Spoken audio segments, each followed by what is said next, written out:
Give me a second so that I can introduce him to all of us. Abhilash comes with more than 15 years of experience in managing and delivering products across multiple domains.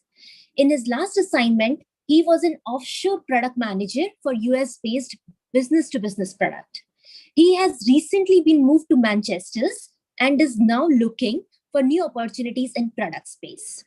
Some interesting things about Abhilash is he is an avid yoga practitioner and loves hiking. He loves traveling. In last 10 years, he has traveled more than 15 countries. And he has survived parachute malfunctioning in skydive. Can you believe that? But I think it's a story for other day. Let's join and welcome Abhilash Shah for his first presentation. Abhilash, would you like to present, please? Hey, thank you, Meena. Thank you, Meeta, for that generous introduction. So let me take my, start sharing my screen. Let me know once you are able to see it.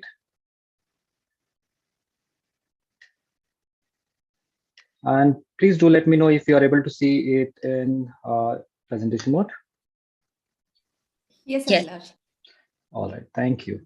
Hey, good morning, everyone. I think it's been a great time with Product Leadership Festival. I've attended last couple of days. It's a lot of great insights coming in.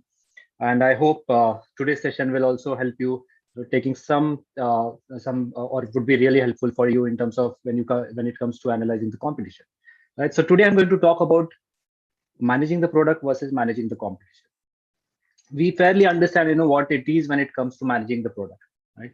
But in terms of competition, we do have some understanding. But what happens usually I've seen is people go into a lot of detailed analysis, and with that, we at times miss out on a bigger picture, right? So in fact, we have some interesting stories in history where companies were dominant in their own space, right? But some new player came in and made this company redundant, right? In just a matter of couple of years. So why did that happen? Of course, we are going to dive into more details. But then what I would say, when you look at the competition, you kind of have to look at the competition through a different set of lenses, right? So let's dive in without any further delay. Let me just give me a moment. All right. So this is the outline. Looking at a competition, it's a vast subject in itself. So I've kind of put it down in this particular flow where we'll first understand what is the prerequisite. What you need to do even before you get into a product, right? Get into a competition. What you need to look at. Then secondly, why should even you be bothered about the competition, right? What is that makes it essential to look at competition, and then you start ways at looking, analyzing your competition, looking at what are the industry-wide approaches that are used to analyze, and then we'll move into some of the interesting part, which is we will revisit the history of competition, right? And with this history, we will see what is the common pattern that is emerging out of this, right? And based on that, we will see these kind of forms our key strategies going forward. What should we look at? What should we be looking at when it comes to competition, right?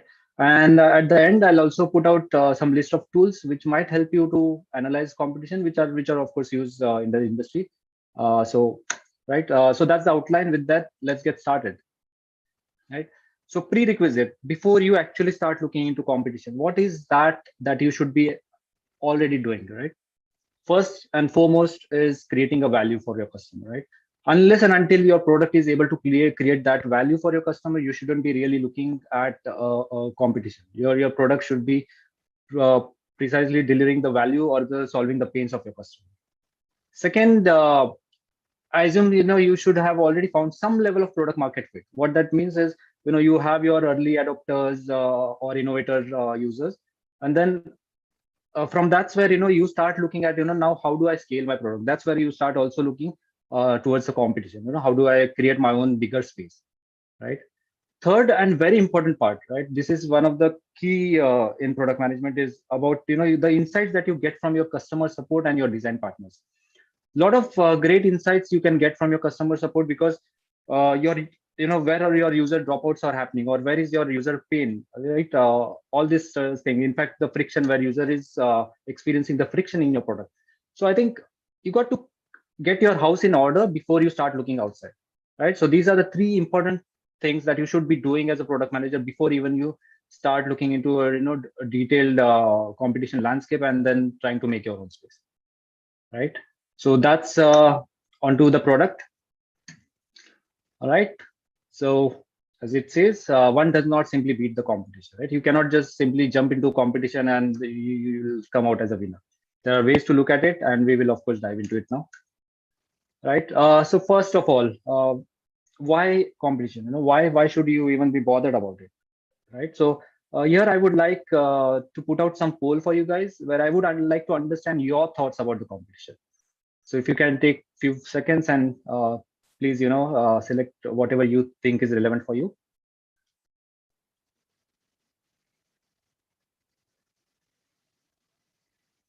So I'll give like say next 10 more seconds.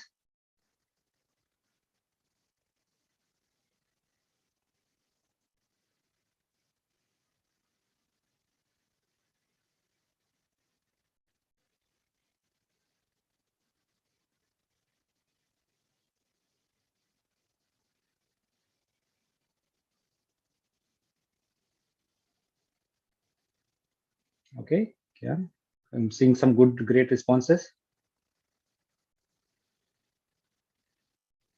Perfect. All right. Okay. All right. So I see that most of you, or of course, as expected, you see that the competition is healthy. Of course, there are others who thinks competition is nasty, but of course, you're correct on the right lines. Competition is always healthy. But let's look at what it is. Yeah.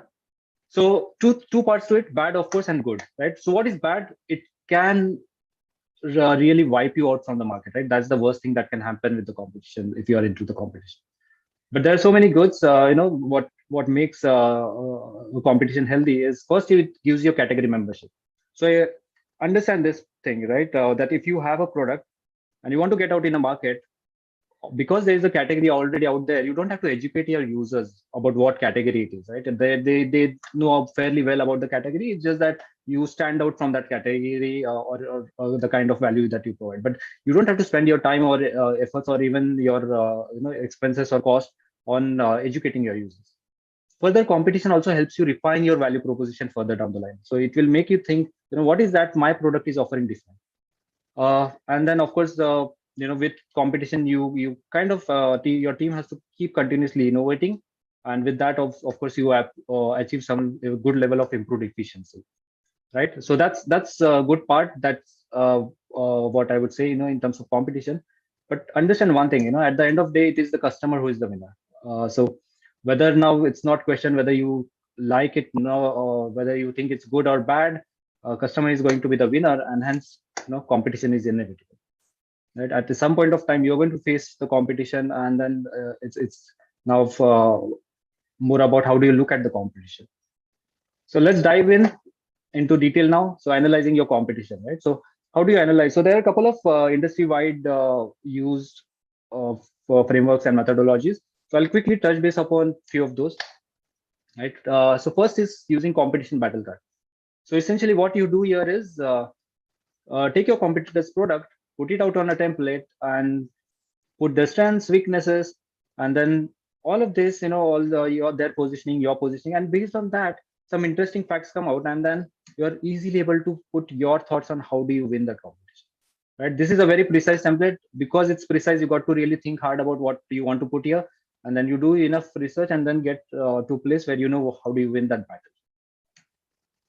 All right. Second is perceptual map, where you kind of plot your competitors on X and Y axis. So X and Y axis is basically where the most customer pains, and then you start to plot those competitors, and you try to find where is your where is that white space where I can launch my product, or where is that if I've already launched, where how do I kind of reposition my product.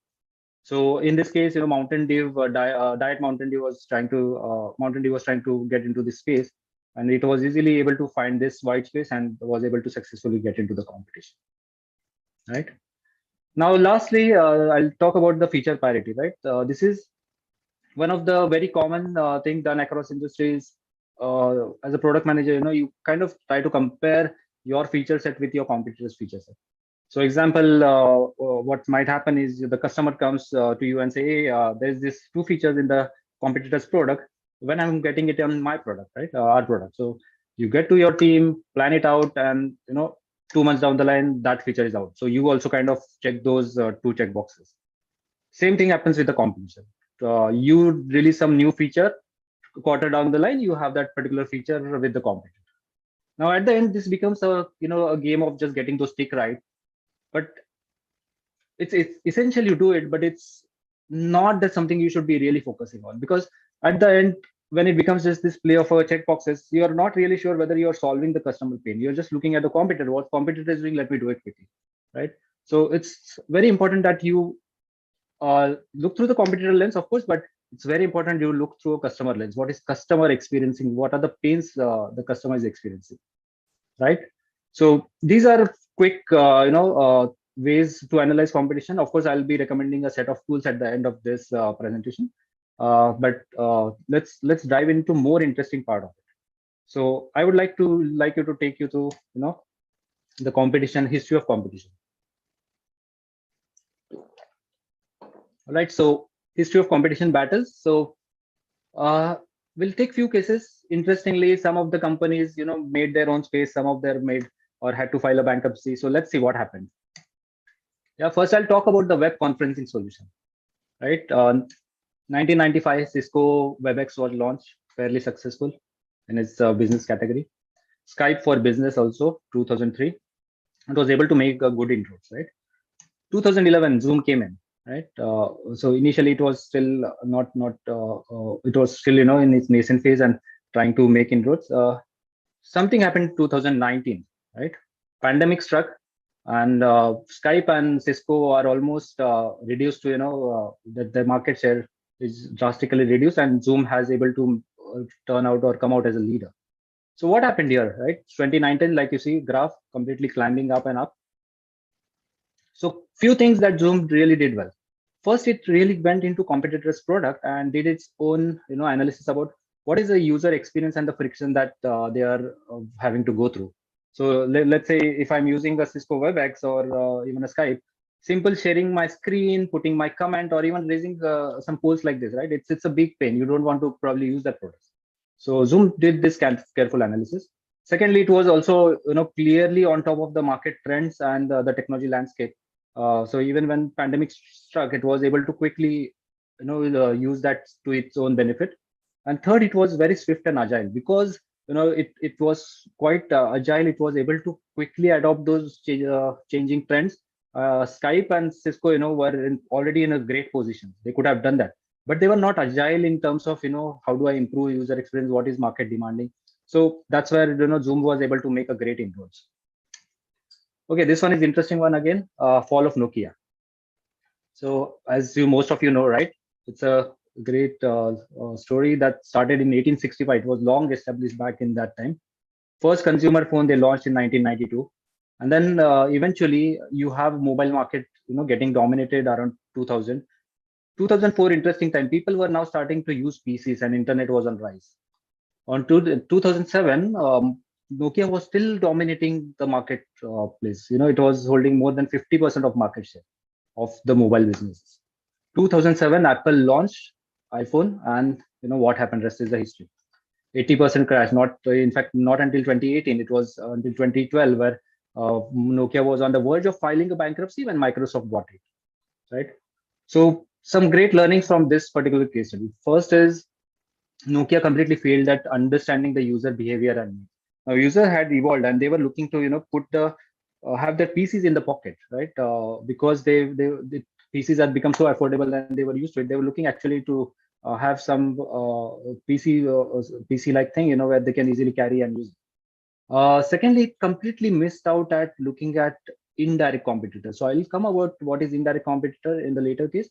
So Nokia was only focusing on its direct competitors, say Motorola or Samsung. I think even Samsung was that around that time. Sony Ericsson, right? So even these companies, it was just looking at all those, wasn't really looking at some other players.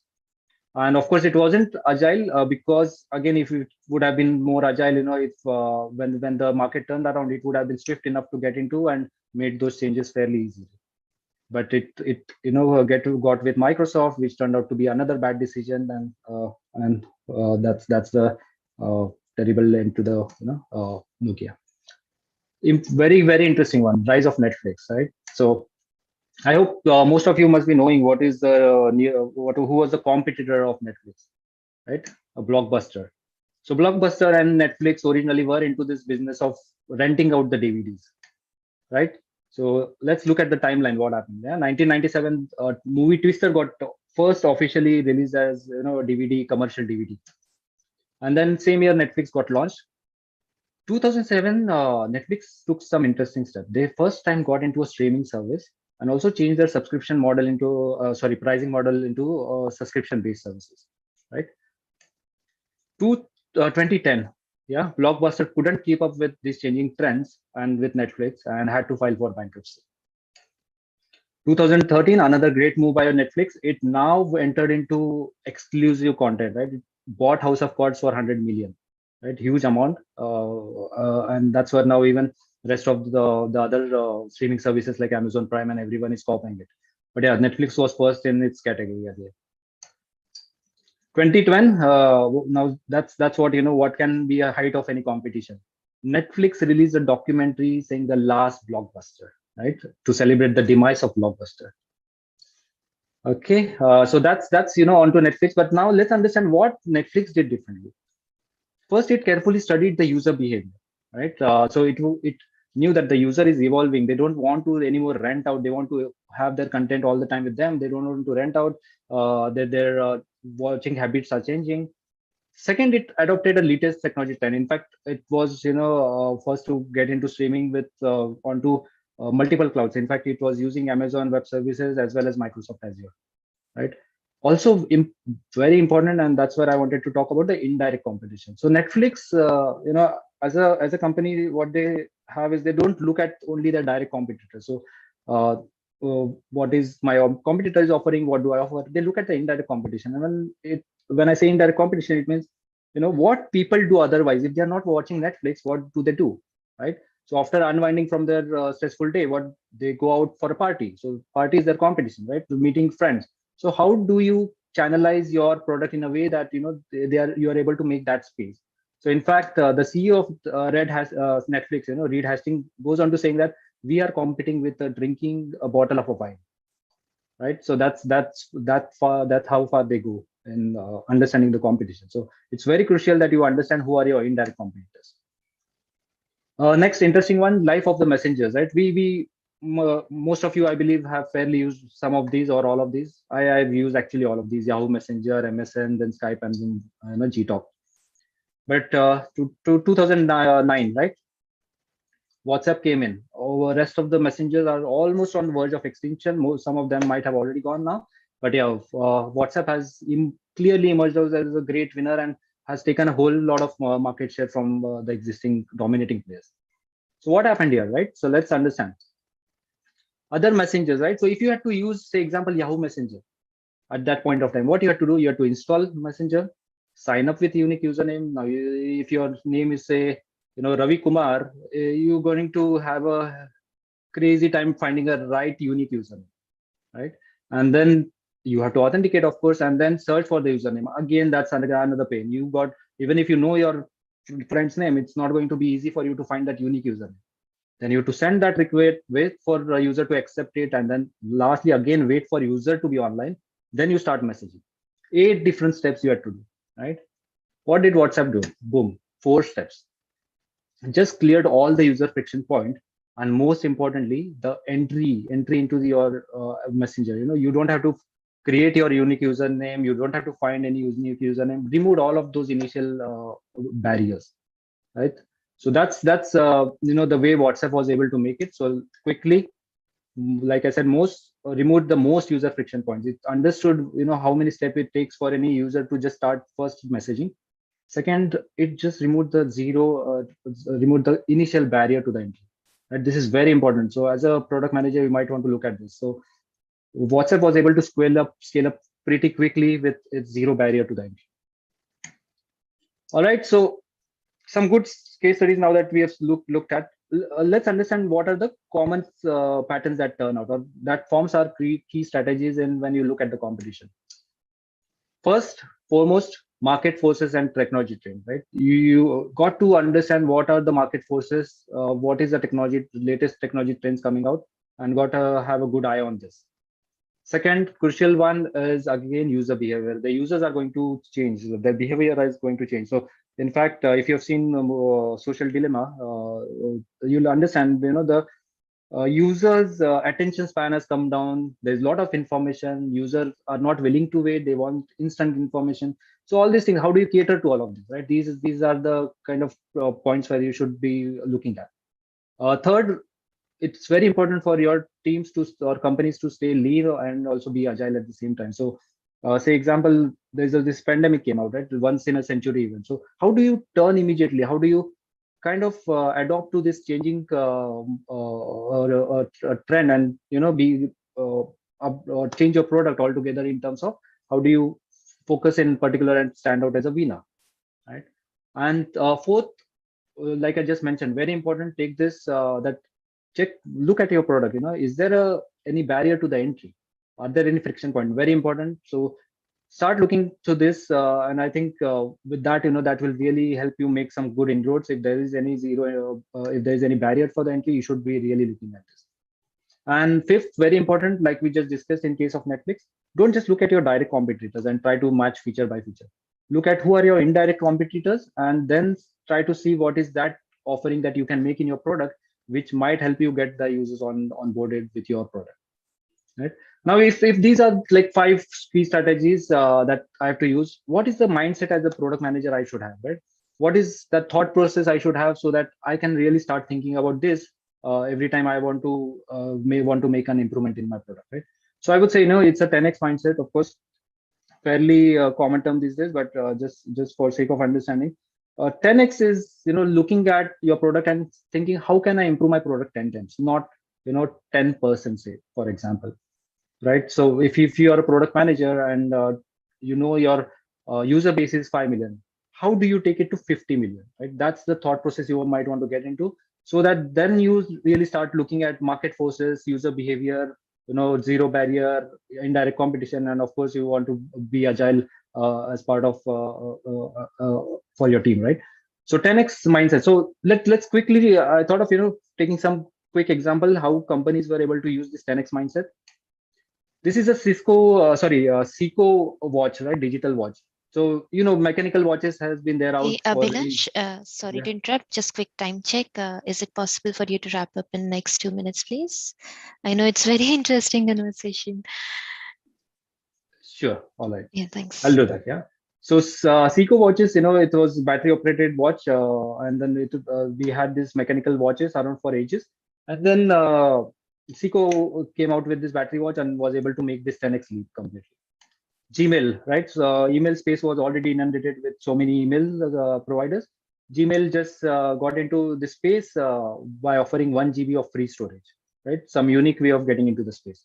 Amazon, it saw that its users were dropping around with having, adding to the cart, changing the address, and of course, selecting a payment. Just buy now, and it was able to make a huge gain in the market, or stop its, in fact, the user dropouts, right? So those are the kind of mindset that you should be looking at. So if you're a product manager, next time look at it. What is the 10x thing I can do in my product, and I'm sure it will really help you and help you stand out eventually from the competition. Right. So moving on to recommendations. Due to constraint of time, I'm not going to talk through it, but Gartner, Forrester, and even IDC are recommended. eMarketer, Nielsen, Capital gives you good understanding about the stats. I would recommend look at Owler G2, StatG2.com. Really gives you good understanding of what your competitors are using in terms of technology and marketing tools. SEMrush, of course, for your digital marketing keywords. App Annie, anything to do around apps, so you can use that. Crunchbase is into investing, VC funding related, all the analysis you might want to do. And Merry Marketer, interestingly, releases, extensive report about the market trend and the consumer behavior and everything. So that's, another another report you should be looking at as a product manager. I would highly recommend. All right, so coming to the end again, one does not simply beat the competition. You got to understand through a different set of lenses, and that's all for the day. I hope the session was useful. Please feel free to connect me at my LinkedIn post, and I'll be very happy to take up if there's any questions. Thank you, Abhilash. Very insightful session. I really appreciate that. One of the questions which came up is how, when everybody is watching what exactly your product is doing as a leader, how do you make sure that you are a differentiator? Your product is still a differentiator in the market. How would you do that? Okay, so if I have to rephrase that, so your product is already doing, providing that kind of differentiation. It's about how do you communicate it across to the users. Is that correct? So how do you make sure that you are still a differentiator while everybody is working on feature parity and making sure that they are beating you? So how do you do that?